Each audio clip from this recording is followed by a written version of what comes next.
Hala, mukhang mawawala na yung ICC.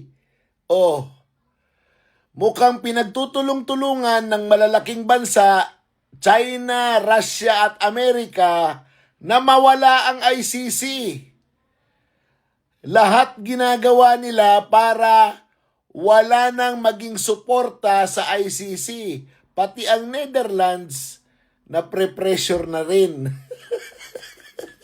Paano ngayon yan? I'm coming home, I've done my time. Kami naman ngayon na magiging dilaw. Pero hindi kami magiging airport, ha? Hindi kami magiging airport, hindi kami papayag ng ganon, ha? Walang mangyayaring ganon. Sa tarmac pa lang, papalibutan na yan. Alam niyo naman, yung mga DDS, sabi niyo, di ba? Mga DDS na mga tanga kami, di pupunta kami dun sa tarmac, i-escortan namin yung dating Pangulo na hindi mabaril, ha? Di ba?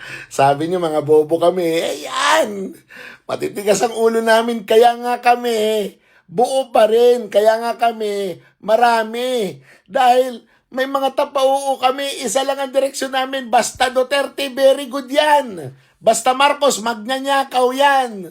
O paano? Sa mga matri-trigger dyan, kinginan nyo. Wala akong pakialam. Ang importante, makakauwi na si PRRD. Wow! Sayang ang bayot!